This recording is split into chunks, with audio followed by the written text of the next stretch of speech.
Hey everyone, it's me again, and welcome to a monthly favorites video. I actually haven't filmed a monthly favorites video in a really long time. I don't usually have that many monthly favorites where I'm like, oh my god, I have to sit down and make a video right now. So yeah, you know, a lot of these things are going to be things that I've been using for way more than just the past month.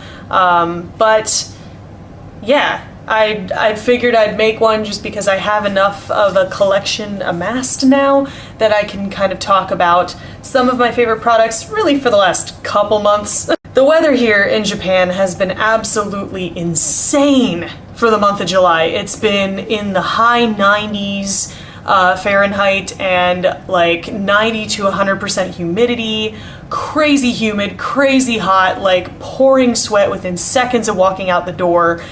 I wish I was exaggerating. I haven't been wearing a whole lot in the way of makeup this month. This is the second time I've worn makeup this month, so these are products that I've been using for the last couple months that I've been really loving. So yeah, let's go ahead and get into it. First of all, I'm going to talk about some brushes, specifically some affordable brushes. I love me some affordable brushes. First of all, the e.l.f. blending brush. This is what this looks like. It's such a unique shape. I have nothing in my collection like this.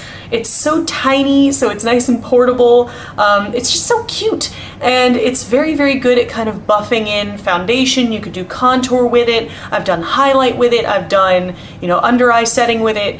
This is a really all-purpose brush.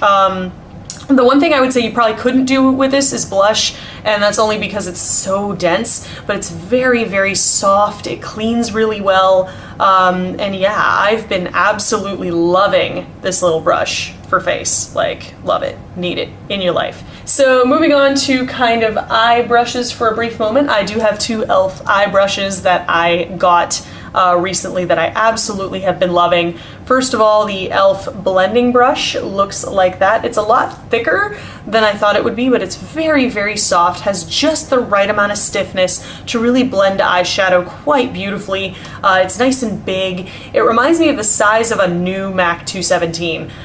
So it's nice and big. It's gonna get all that eyeshadow blended out. It's been working really well for me this month. And also the e.l.f. Crease brush. This is another one of e.l.f.'s new brushes. You can see it's very skinny at the tip, very small. The best comparison I can find for it size-wise is the Sonia Kashuk 109, which you guys know I love, but I'll hold them up right next to each other. You can see how thin and how small that is compared to the 109 over here. So it's gonna get you a lot more pinpointed detail crease work. I've been needing a brush like this, and it came into my life, and I love it.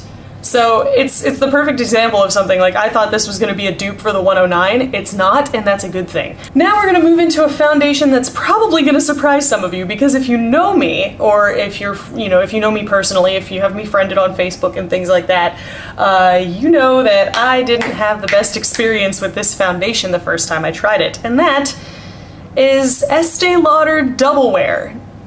In my favorites? What? The first time I tried this foundation, it was a catastrophic failure. I filmed a foundation routine that very same day using Lancome Nude Miracle. I'll put it up in the little cards up here if you want to watch that. But I mentioned in the video that I had had a catastrophic foundation first impression experience, and that was with this foundation. The first time I tried to put it on with a buffing style brush, like this one from BH Cosmetics. It did not work at all. It looked terrible. It made my pores look huge. It made it look like I had blackheads all around my nose. My skin was so irritated, so red. I had no idea what was going on. I assumed it had to be the foundation. I mean, you know, it's a very heavy-duty, very powerful foundation, so I was like, well, maybe my sensitive skin just can't handle that shit. I put it back in the fridge where I store all my foundations, and it sat in my fridge for a really long time, and I was scared to pull it out and try to use it again, because I was so scared of having the same experience, but at the same time I wanted it so badly to work because this stuff's not cheap. It's like $35. I was about to go start doing my makeup for my burlesque show, and I looked at this foundation and I was like, do I dare? Do I dare try it again? And I did, and it worked flawlessly. Let me tell you something that is going to change your life. If this is not working for you and you can't figure out why, trust me, it's your application method. The second time I wore this, I used another thing in my favorites list, the Real Techniques Miracle Complexion Sponge. This is the closest dupe for a beauty blender that I can find. I dampened this, like really squeezed it underwater to get it nice and saturated and then wrung it out, and I used this with this. Holy crap, total 180, game freaking changer. This applied it so easily, so smoothly. I didn't have any of the complexion problems that I had before. I actually got lost on my way to the performance venue. So it took me about 2.5 hours to get to the venue, like 2 hours. So it took me like 2 hours to get to the venue. Once I was at the venue didn't have air conditioning really. They had like fans that were blowing through the whole venue. Out there, in the heat, in the 100% humidity, sweating bullets. Like, the entire time I was walking to the venue, I was convinced that my makeup had melted off. When I finally found the venue, I was like, that's it. You know, my makeup is toast, it's done. You know, I'm gonna have to redo the whole thing somehow. I looked at myself in the mirror, everything was perfect. Like, I was a little sweaty, so I had to like dab my forehead off with a paper towel, but I was good to go. Left the house at like 2:30, I think was when I finished my makeup. It was about 2:30, and I didn't come home until 2 in the morning. 12 hours this thing wore out in 90-degree heat in 100% humidity for 12 hours flawlessly. Like, I cannot impress on you guys enough how impressive that is. That is crazy. Especially for someone like me who already has an oily T-zone, an extremely oily T-zone. You know, to have something last on my skin for 12 hours in 90-degree heat, in 100% humidity, sweating like a whore in church, like, so good. So impressed with this. I was completely wrong. And it goes to show you, like, just because something doesn't work for you the first time, don't count it out. You know, try a different application method, try a different way of obtaining product, because that's the one thing I will say about this Estee Lauder. No pump, what the heck. It's 2015 and you don't have a pump on your foundation. I just used like one of those little chemistry droppers and I just dipped the dropper in and spread it on my face. Coverage is legendary, of course. It's double wear. The lasting power is legendary. That being said, because I have sensitive skin, I'm not gonna use this every day. At all. It did not break me out the first time I used it for the show, but I'm also on antibiotics right now because my acne is out of control, so I wouldn't be surprised at all if I did this again and it did break me out if I wasn't medicated. So not going to be using this all the time, but for shows, performances, photo shoots, special events, definitely going to be pulling that sucker out. Now we're going to move on to some lip products. First of all, this will come as a surprise to exactly no one. The Jeffree Star Velour Liquid Lipsticks, once again, in my favorites of all time, of life, favorite lipsticks ever. These things are fantastic. I have a video for this, swatching the 3 new blue shades for summer. I'll put that up in the cards so you guys can watch that too. This particular shade though, I've been wearing the most. It's Abused. It's that dark, deep navy color. Oh, I've been obsessed with this. A warm, natural looking eye with this. Dear Lord. Dear Lord. I do have a non-Jeffree Star Velour Liquid Lipstick favorite this month, and it is the Maybelline Creamy Mattes from their Color Sensational line, specifically in the shade Touch of Spice. I used this to get ready for the Burlesque show. It's just this perfect kind of creamy, smooth, deep, rich, spicy, rosy color. I don't know quite how to describe it there. There it is. It's like a Kylie Jenner color, basically. Quite pink, but it's that perfect kind of deep rosy pink that's not gonna be too much. Because I'm not a huge fan of pink. So if you're not a huge fan of pink, but you need pink for a look you're going for, try Touch of Spice. It's a beautiful color for fall as well. We're gonna move into eyes. Got a couple of eye palettes to show off. First of all, I'm going to give a little shout out, little honorable mention to the e.l.f. Mad for Matte eyeshadow palette. This is one of their brand new palettes that they just released. There it is, a matte eyeshadow palette. I know, like, look at that. It is so unbelievably versatile. You can create all kinds of different looks with this. You've got warm tones, you've got cool tones, you've got neutral tones. I've created a ton of different looks with this. It's also a multitasker. I've used this taupey shade right here in my brows today. Love this palette so far. I mean, is the formula the best matte formula in the world?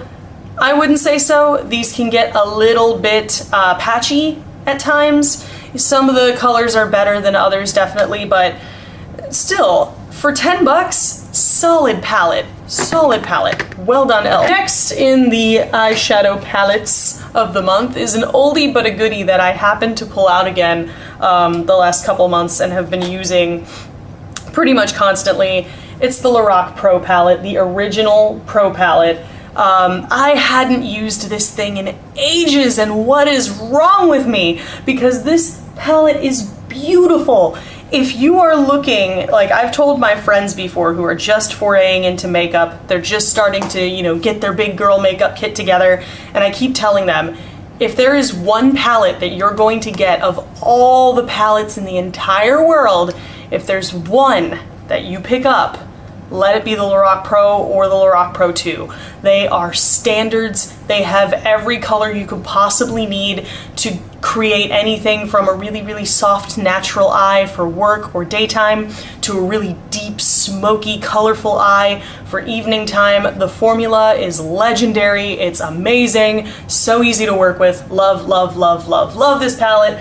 All over again. And another one that's kind of new to me. I've been kind of collecting and hoarding matte palettes because matte eyes have been a big trend for the last couple of months.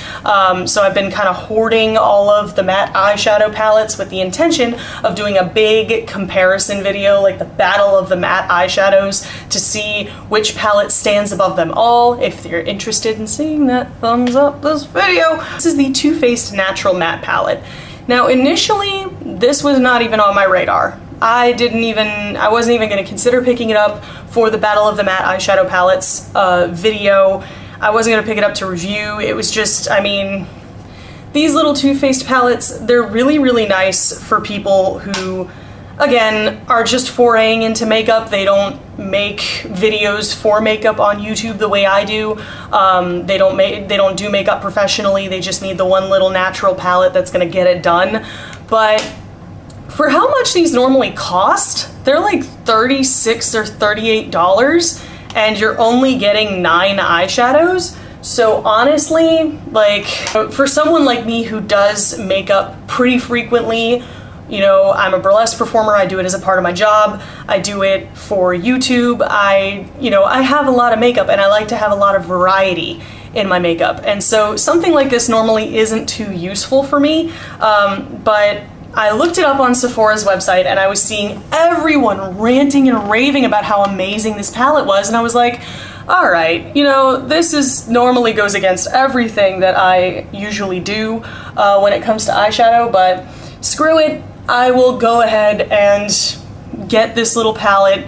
Even though it's not the best value in the world, I'll get it, I'll try it out, and I really, really like it. I've only used this a couple of times so far, but the shadows are creamy, they're pigmented, they're decently blendable, not too bad. I mean, matte eyeshadows are notoriously tough to blend, but these are not bad at all. And it's got such a beautiful collection of colors. You've got your neutrals down here, you've got some nice plummy, cool tones, and then you've got these warm tones. These two eyeshadows, ugh, let me tell you, their shade names are Honey Butter and Chocolate Cookie. Those two by themselves are worth buying this entire palette. Now, some non-makeup related favorites. My favorite music lately has definitely been Hozier.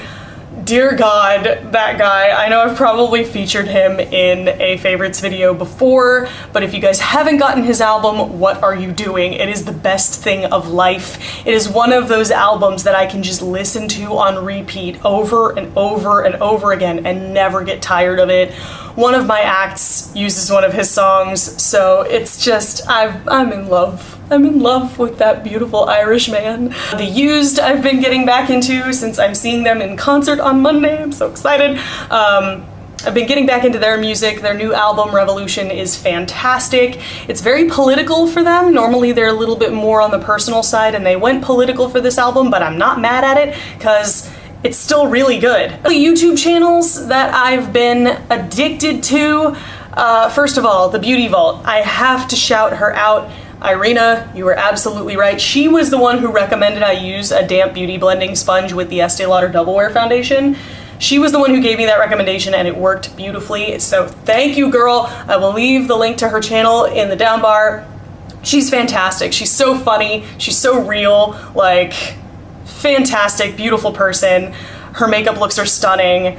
Yeah, go subscribe to her. Also, Jacksepticeye, I'm a huge fan of him. He plays video games, he's hilarious, he's loud, he's awesome. Love it. See, anything else?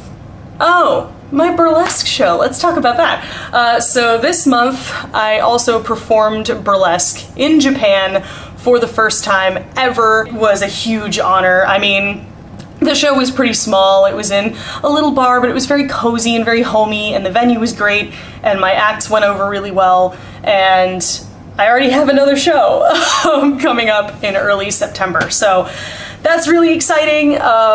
It was great. June-san was awesome to bring me on, and she's been giving me all these shows, which has been amazing. Love you, girl. Yeah, and that was just like a dream come true for me. It was really such an honor. If you like my Facebook page, there are photos from the show. You'll also get to know a lot of what I've been doing, so keep in touch with that. This video has gone on long enough, so I'm gonna cut it here. I hope you guys enjoyed learning what my favorites were for this month. I had a lot of fun hanging out with y'all today, and if you did, there's a button for that. Spank that like button in the butt. You know it deserves it, and if you want to see more from me, hit that subscribe button, become a member of the faithful today, and I will see you guys in the next video. Toodles!